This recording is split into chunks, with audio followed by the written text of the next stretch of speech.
welcome back to the Dropout Drop-In podcast. I'm producer Liz. And I'm Jordon Brown, and cue Brendan Lee Mulligan from Calamity. I was right! It's Miss Meg episode 3, and we thought we got episode 2, but holy shit, did we get episode 3, Jordon? Yeah. It's so appropriate that have you finished Never After, or are you still, consuming Never After?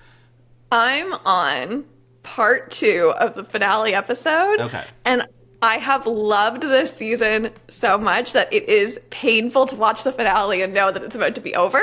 Yes. But I have definitely seen some characters do some death-saving throws, if that's what you're alluding to. Just episode 3, I think the original episode 3 is Never After, which, spoilers for Never After, jump 10 seconds ahead, everyone dies. It's our only TPK. It was... And then Abria came along and was like, I'm going to do an episode 2 and 3 in Miss Meg 2. That's what I'm doing, and it's going to be violent. It's going to be a lot. We're going to unpack all of it over the course of this episode. If it's your first time tuning in, welcome. We talk about Misfits and Magic in 2 segments, the first being the Misfits, the second being the Magic. So we're going to talk about the cast and the characters and the play that happened, and then we'll talk about the production and all the different game mechanics that come into play. But it would be a disgrace if we didn't start with our magical Abria dice, which Abria rolled for me at 20-sided tavern. So I'm going to roll the dice at whatever number comes up. Let's talk about a moment from the episode that speaks to that number on the dice. I don't actually know where I should roll it. I'll roll it over here this time. Okay. Do you have a guess? I was going to say, can you roll a 30? Because that's the moment we have to talk about. Well, I rolled a 16. Okay. So halfway to 30. Yeah. It looks like where's the 16 on this thing? That's right there. I mean, that might have been what Brennan rolled for Evan's death saving throw. I don't remember. It was somewhere around there. Yeah. It's so funny because a 16 in most instances, pretty good roll. But for Abria Irongar, not good enough. Oh boy. A moment that feels 16 to me from the episode immediately is Fergus having such a character arc in the 2 seconds that he was a part of the story, and the way he snapped his wand and then had the staircase appear so they could just bypass all of the shit of getting back to where they started. I thought that was so funny. It was so unintentionally funny to be and he built the staircase with no problem, and then that just bypasses through all the shit we went through in episode 2, and you're good, let's just keep going. I was big mood. Yeah. I think we have discovered why we have 11 episodes. This episode feels like our bonus. I co-sign that for sure. It was yes, I think, that does feel like a 16 of I'm gonna use magic, and a DC 12 to make the staircase that I want. I hit, or let's say DC 10. DC 12 because it's 16 is an appropriate roll there because it wasn't there were no handrails, as we know. So it wasn't a spectacular success. It was just a regular success to make the staircase. So funny. There is one in that same sequence of events. There's one thing that stood out to me is I cannot believe Abria is going to let this slide, which is how Evan's backpack was big enough to fit his entire body into it. I assume it's magical. Yes. Yeah. I just thought it was such a funny thing to be oh, that's the thing that you're going to be absolutely no questions asked. For sure, Evan's body just nicely folds into a backpack that they have no problem or no energy exertion carrying. I thought that was a very funny, just sometimes you just let things happen for the sake of getting the episode moving. Yeah, look, let Evan's shadow kick his dead body into a backpack. We got other things to deal with. Everyone's crying.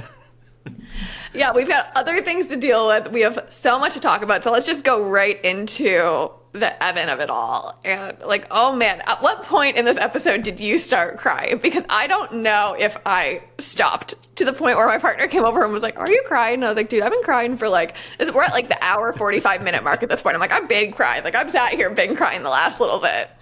I will say I was able to hold it together mostly. Shout out to my antidepressants. But Lou crying is what got me. 100%. The Lou, I set a 30-second timer, is the one that was ooh, oh no, I have been stabbed. It's also really weird because something very similar happened in Worlds Beyond Number. And like, so no spoilers, because I won't. I know you are not current.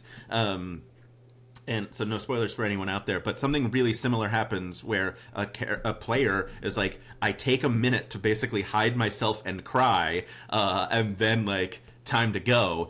And the conflicts of those two things felt so appropriate because everything about this episode screamed, we have not perfected, but we have grown so much as storytellers because of Worlds Beyond Number, because we will take the biggest swings imaginable and everyone is ready to roll with it at the table. And huge shout out to Danielle, as we have done before, for just like being right in the mix. And I mean, I don't say carried the episode, but I mean, did a lot of the heavy lifting of this episode. I think Brennan said it perfectly in the adventuring party when he specifically said that Danielle's performance as Sam was heroic, and then Lou also said that it was a very generous for Sam to be doing particular things in characters to allow the other characters room to be more inventive or go different ways. And I think that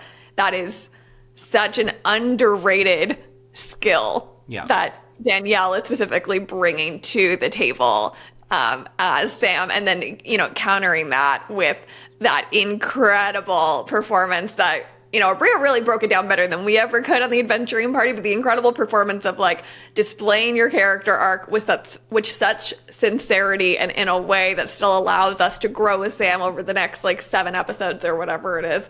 Oh my God, I was a puddle. Danielle, this is my turn to yell. Get ready, Danielle. Every week I come on this podcast and I give you your flowers, but God damn this week. Take a big breath together. I think we all need like a big... Yeah, everybody take a moment. Take a moment, subscribe and like, and take a deep breath. Yeah. Perfect. When did you start crying? Immediately or... No, I think around exactly the same time as you, when Lou specifically stepped away and did that, like, took a beat and kept going. And then I thought what was happening with Fergus was really... delightful is not the right, like, word in terms of like emotion, but it really was delightful the way that he kind of like added and kind of layered some other emotional beats on top. And I thought that the way that Danielle was portraying Sam in like that immediate trauma reflection of what was happening was just like really well done. So that whole sequence, and then later on in the episode, Lou got me with that the question to the Great Goat. That I was a puddle through that whole sequence. I think that Lou gave a performance with this character that might be one of his best performances in all of Dimension 20, if you think about it, like not by character but by episode. I think that was one of Lou's strongest beats. Yeah. And there was a couple in junior year, a couple moments with Bill Seacaster and the whole arc that he was going through that I thought like, wow, like Lou's really got a lot of like dramatic skills, like character capital A actor. Yes. Yeah, exactly. And I just, especially going from the episode to the adventuring party, where like you could really see that Lou was performing and you could see how okay he was in the adventuring party. Wow, I just really thought that was fabulous. Yeah, it's funny. Look, I'm just going to keep talking about Worlds Beyond Number because I can't stop myself. Obviously, they have fireside chats as well, and you will see they aren't recorded immediately after. They're recorded much, much later, reflecting back on the episode. But, I mean, I've talked to Abria about literally, like, that same thing, that same idea of, like, they're in the moment. They're, like, she's checking in and be like, hey, is everyone mad at me? What's going on? Like, are we okay? Like, on Worlds... Because, like, the intensity of it all is so... real isn't I mean fake. It is fake intensity. They are acting, but like it feels so real because they are such talented actors. But yeah, oh boy. I mean, is this where we start talking Dimension 20 Emmy like stuff? Like, well, I'm so glad you said that, because I wrote down some notes from this episode, and one of the ones was Abria specifically opening the adventuring party with, I know you're all actors and you should get awards, but you did hurt my feelings. And that feels like the perfect summary of this conversation. And yeah, I think when we're talking about like where Dropout fits in the award season, catalog, right? And if it's your first time watching with us, there's lots of episodes where we talk about like Emmys and how the Emmys work and how Dropout is a part of the race with all their different shows. And Dimension 20 is still one of the hardest fits to make work in that like traditional catalog. And I think that with the quality of contrast in an episode like this, that is where I see a clearer map between Dimension 20 and the Emmys. Because you have to remember that the Emmys are not awarded, all of the Emmys are not awarded by series. So you could say that like Dungeons and Drag Queens as a show should win something, but they're submitting specific episodes. Same with Very Important People, submitting episodes that they think best represent the quality that's being awarded, whether it's host, whether it's editing, whatever it may be. So thinking about this episode specifically, it is the kind of episode where obviously there's a lot of context that you need to have to understand particular plot points, but if I was trying to introduce an Emmys voter to Dimension 20, this is an episode I would point to say, and if you want to see some great character work and deep performances, that is the episode to go watch to see some character work and deep performances. Yeah. Yeah. And we haven't even talked about Erica yet, who also, such a brilliant move to withdraw so much inside of Kay, which is, I think, the natural reaction anyone would have to accidentally killing one of your best friends. All of them did such good and different performances in terms of like what they were doing. Like they didn't bring just like the same distraught energy, which is how I felt watching it. But like they all were such nuance, and they're all too good. They're all too good. That's it. The end. They're too good.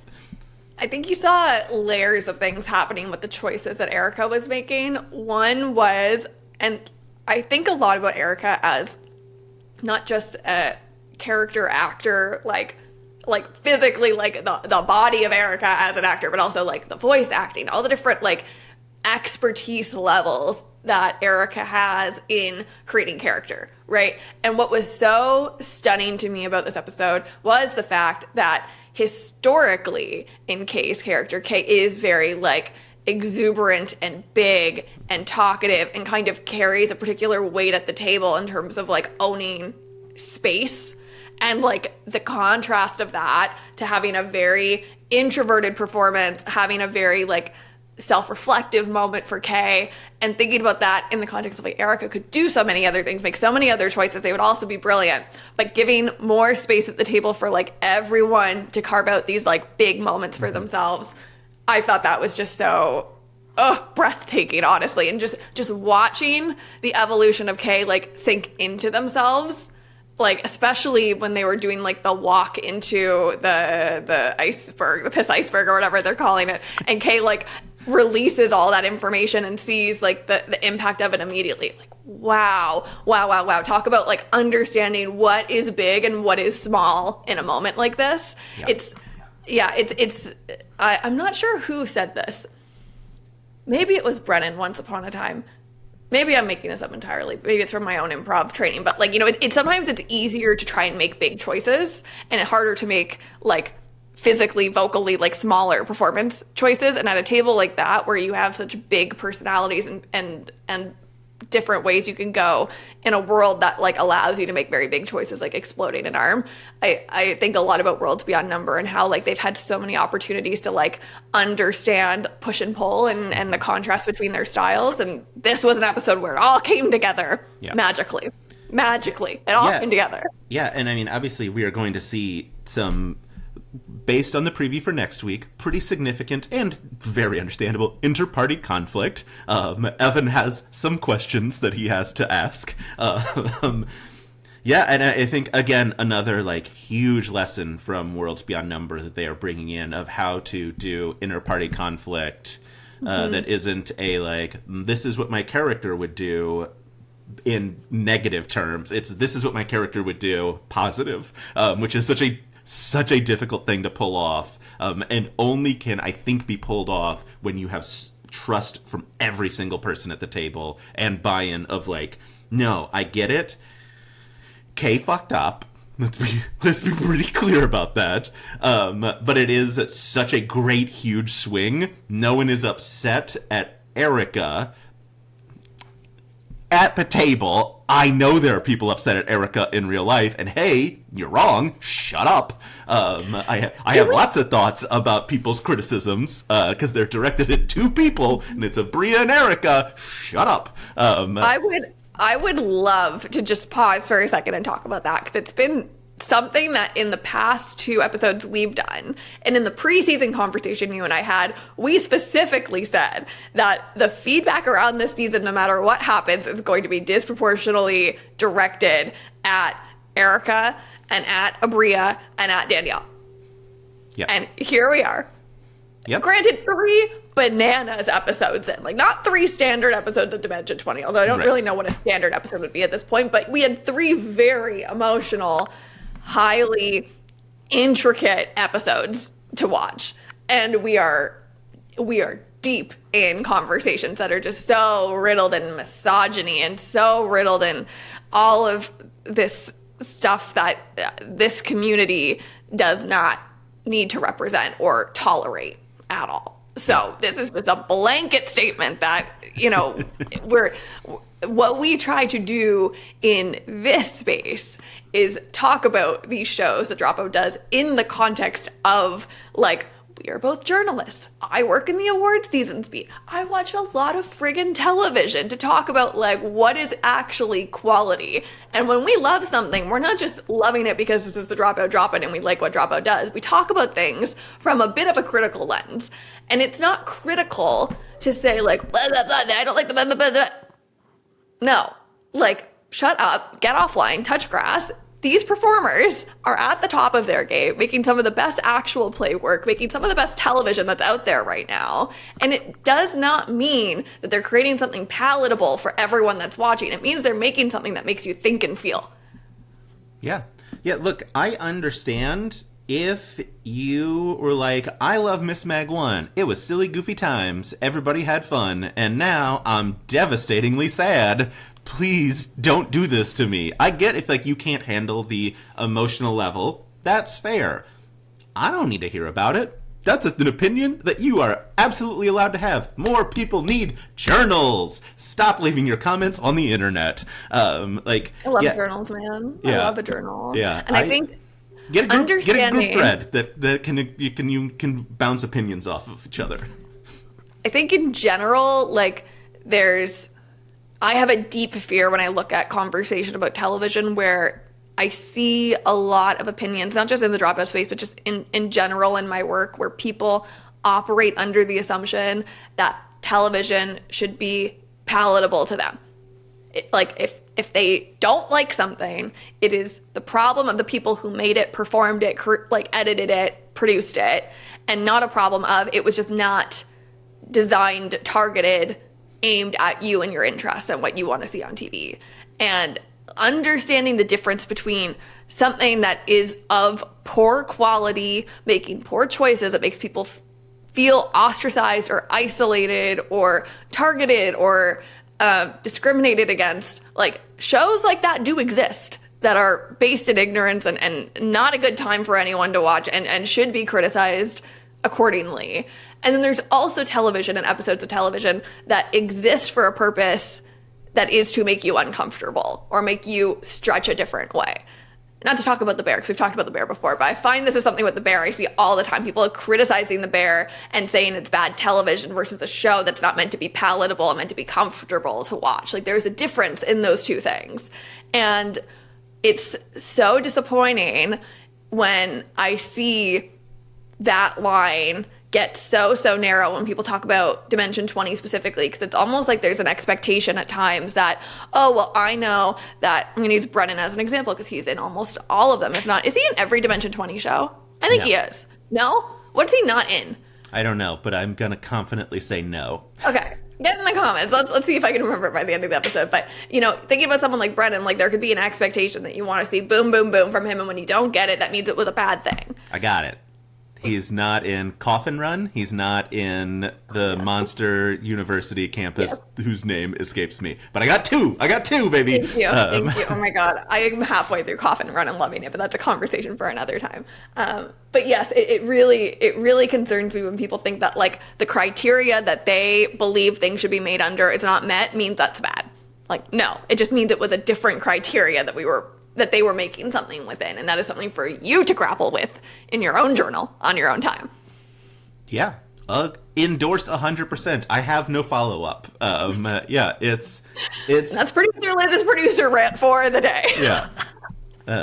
Yeah, it's like I've said it. Like I've said it on TikTok a few times. I will say it here as well. For people who know me, know that Abria and I have a blood feud. We are mortal enemies. That is between the two of us.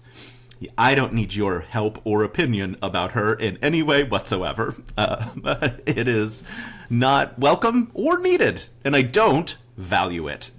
And I will occasionally say I would like you to be on my team, but that's just like a general, like, in theory team. I don't actually need your support. Speaking of Abria, something that I wanted to mention that I was thinking through as I was watching this week's episode, I don't know how fast they turned around this episode after the last one. Like, they didn't really make it clear in the adventuring party if this was like a few hours later, if this was the next day. So yeah, I don't know how much time. Brennan said it's 4 a.m. in a warehouse, but because that's a joke now, who knows when it actually was, so... Hard to say, but no matter how much time Abria had to figure out, like, what am I going to do with these characters to, like, find a resolution to this, it was evident by the way that there was, like, minimal projection, no set. It was very much, like, traditional, like, character-driven storytelling. I just really thought it was brilliant the way that Abria managed in like a 2-hour flat edit to find the way all around this and back to a point that they can move on the planned production from. And I want to use that as a segue into the magic side of the conversation. Like as we get in, like, not even just that they like could move on back through like story, but also had so much, not just character development, but also like plot development in terms of like what the world of magic is like right now. Like in terms of all of that also got built in so brilliantly. And I'm trying to think, like, I know in the adventuring party, she talks about they go to lunch and she's like, well, Evan will be fine, right? And everyone's like, is he though? You made death mechanics. So it does feel like there was a short break and that both of those episodes were filmed the same day, which is remarkable. Like that feels like the thing on Sleeping City 1 where Brendan's like, I gotta go home. I need a week to come up with what I'm gonna do next because Allie just broke my game. But no, Abria did it over lunch. So, which is so incredibly, speaking of Abria's intelligence and mastery when it comes to this job. Yeah, and how many skill sets need to come together, including skill sets like staying calm and focused to find that path. And hearing Lou specifically say things in character like, oh, I don't give a shit about the mission. Like, I couldn't care less about the mission and what we're doing. Like, we have to go do this other thing. That was a terrifying thing for me to hear as an audience member. Like, oh, Lou is literally saying, I don't give a shit about whatever you had planned as a DM. We're going that way instead.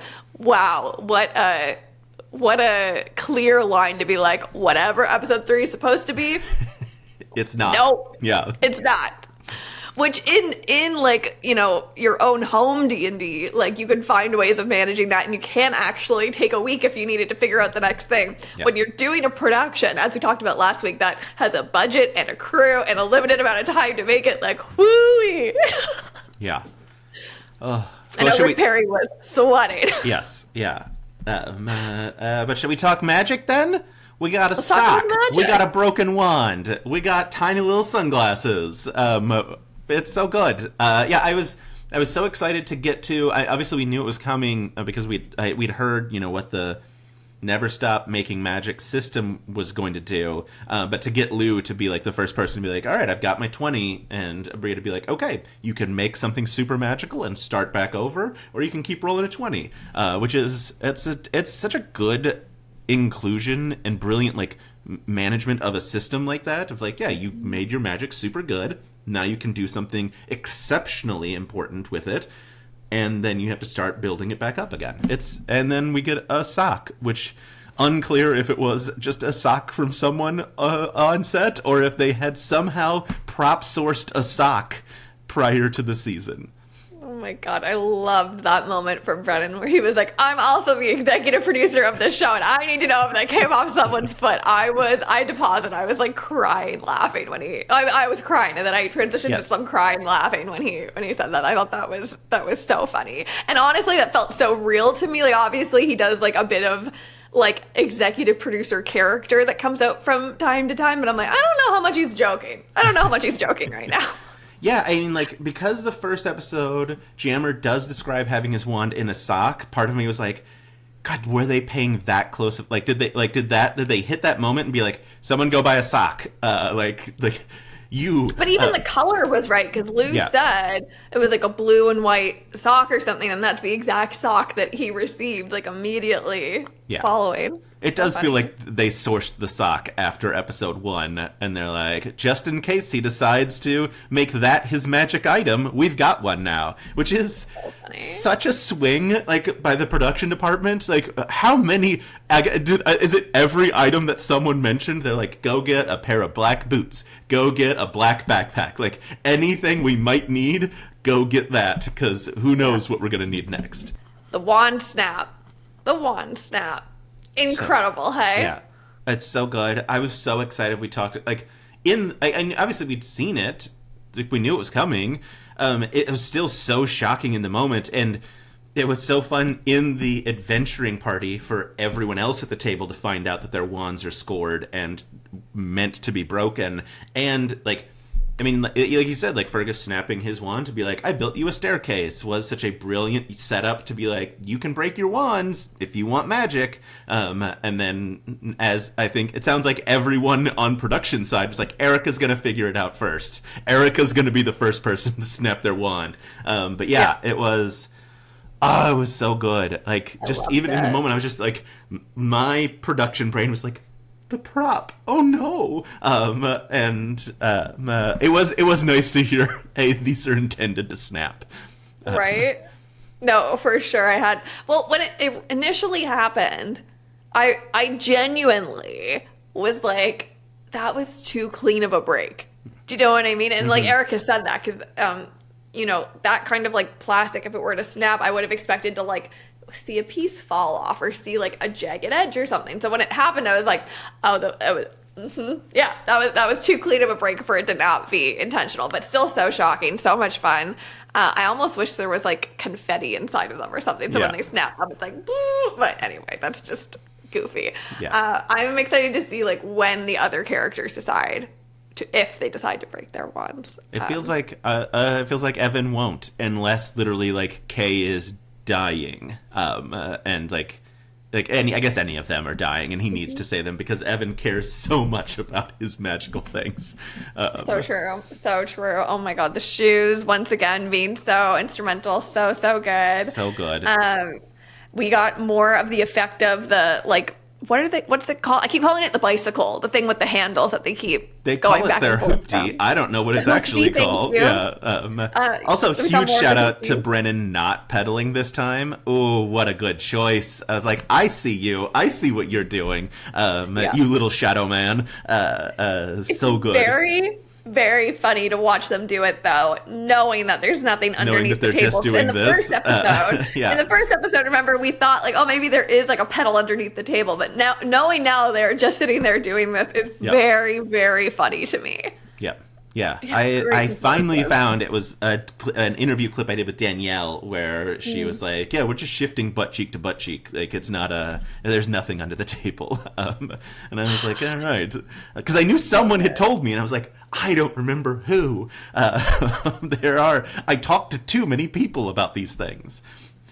But yeah. Another thing I loved from this episode that I wanted to get your thoughts on was the mechanics of Shadow Evan while we had them. I thought that was such a nice way of I have a lot of issues, which we'll talk about in a different context another time, about like the idea of taking a PC away when there's still too much story to tell, and like that line between like television storytelling and like what the game mechanics require. And I thought like that was a perfect balance of Evan cannot be operating as like human Evan, but so it has to have like a different set of skills and abilities, but let's also add something that's super creative and intuitive and like can create a different kind of moment of connection. And then it did exactly that. I thought that was really, really cool. Yeah, brilliant to use. I mean, obviously, what do you do if anyone else had been the person that had gone first? Like, I mean, obviously, like with Evan, you get the built-in shadow of like, Evan is a shadow now, who can lay flat on the ground when he's apologizing that he made a mess on Danielle. How dare you, Brennan Lee Mulligan? And yeah, it's so good. Such good storytelling. But yeah, like I had the same thought of like, it's episode 3 of 11. This is not a series wrap on Brennan Lee Mulligan. It can't be. Could you imagine? Yeah, they're just like, and that's it. Thanks, Brennan. And I was like, God, it's not like a your home game where you could just be like, yeah, he died. Here's a new character who comes in and sounds just like Evan did, but he's just one of the wizards who's hanging out on Fire Island 2. And it's like, you knew he had to come back, but there was at least that point while he was a shadow where you're like, okay, well, at least if they can't get him back, there is a mechanic here that is at play that does something. Brennan Lee Mulligan, the wind up that Abria talked about in the adventuring party, where like she heard the gears turning, where Brennan's like, I am going to infinite wish this problem. Like, I will not be tricked by the goat. You repeat back to me what the question is. Was perfect Brennan, perfect Evan of like, no. But also like that whole mechanic I thought was so good and like in a devastating way, to be like, all right, how do we address like huge player character moments and drive their narratives forward in an episode that really was like a tangent episode in terms of like the general plot, but like how do we make this huge swings for your characters? Each of you gets to ask a goat god question, and the goat god has to tell you the truth. And yeah, it was I thought such a smart mechanic and like such a brilliant use by Brennan and a brilliant response by Abria to be like, no, you don't get infinite wishes. Putting yourself in a corner where you have to be an all-knowing deity could never be me as a DM. Honestly, a horrifying position to be put in. I thought Abria like turned around answers so thoughtfully and so quickly. It literally blew my mind. Yep. Blew my mind. I'm like, Abria, are you really an all-seeing goat? Just be honest with us, because it was that. If you're an all-seeing goat, you have to tell us. Blink twice if you're an all-seeing goat, Abria. No, and I loved, and they talked about this in the adventuring party as well, Danielle's approach of like, I'm going to say every word specifically and intentionally. That would have been my approach with it too. Like I really was like, oh, is this a trick? Is Abria going to trick them with their vague ass questions? So I really liked that. That was the initial approach, was going that way. So funny. Yeah, it's also fun to see, they talked about in the adventuring party, because I've talked to Danielle about Sam, and I believe she describes Sam as a big old dummy, and how much she loves to play big old dummies. But like to have Sam be very smart about, because Sam does have, I think Brennan says, like, Sam is really smart about specific things, and that is one of them. And that question was really great. Three of them asked really profoundly great questions, and then Brennan asked a perfect Brennan question. Yeah, it was handled so well. Nothing better than seeing a mechanic that is that fun be used so perfectly by everyone at the table. It felt like I felt like it was so perfect. I had no more like desire to it. Do you know what I mean? I didn't feel like anyone got like a half piece of it, or that they could have done something different. It felt very like fulfilled by the time they wrapped it, which you don't always get with things like that. Yeah. And I mean, again, theoretically a mechanic that Abria like spun up like over a lunch break. Like, I mean, I don't know. Yeah, and then obviously we need to talk about Dong Out Evan. What a perfect end to the episode. Just the all right, you've been emotionally like punched routinely throughout this episode. We are going to end on the silliest, funniest thing, which is Evan Kelmp apologizing that, and I believe direct quote, "Sorry, my dong is out." Oh, what a choice from Brennan. I rolled my eyes so hard. I'm going to roll my eyes again thinking of it. Like, it's just so, like, of course this is what 20-year-old Evan Kelmp would be concerned about in this moment. Like, not like... His ex is there. Like, of course that's what he is concerned about. He's literally in, like, purgatory, whatever. Like, just, no. It was. And then immediately hard transitioning out of that into, like, the new setting for the next episode. Like, I'm just hilarious. Yeah. So good. Also, I believe Lou replied, "It's okay this time," which implies that it's happened before. There's been other times. When it wasn't okay, which is very good. That's right up there with some of the other, like, in VIP, we get Vic with those, like, we don't throw things at PAs anymore. Like, it was that same level of... Yeah, I loved it. And what a perfect note for us to end this wrap on. Holy, I can't wait to hear in the comments how emotional everyone else was watching this episode. And man, am I glad that Evan Kelmp is back, even though my prediction last week was that he was going to be out for the count, not really knowing what was going to happen this week. I am glad that we've kind of gone past that specific arc with Evan, and like we can see him take on life a little bit moving forward. I think it's going to be very fun. Can't wait to see what comes to the characters because of episode 3. Because we got episode 3, they did too. It was a rough one. I hope they went out for ice cream or In-N-Out or something after. Like, I hope that they just all had some nice quality time to like decompress from performing that. I hope there wasn't another episode recorded that day. I hope that was the end of their day. Yeah. We have exciting news because this is going to come out today. We're recording, editing, and posting this all in one day. And you say we have more. You're doing 90% of that.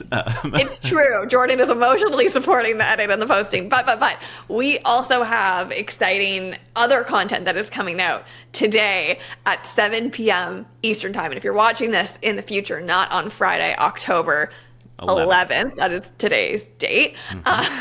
If you're not watching this on the 11th, then the content's already up on my YouTube and on Jordan's Patreon. It's somewhere, probably. It's somewhere. You can find it. We've got some exciting interviews that are dropping that you're not going to want to miss, that are very funny and were a joy to record. So make sure to if come you're back for watching that. this prior to 7 p.m. Eastern on October 11th, why don't you guess what you think it could be an interview about? And I'll probably have a card somewhere like on the video here that will direct you to it if you want to go watch it. But we're very excited for Embargo to drop on that so you can see what we've been up to this week.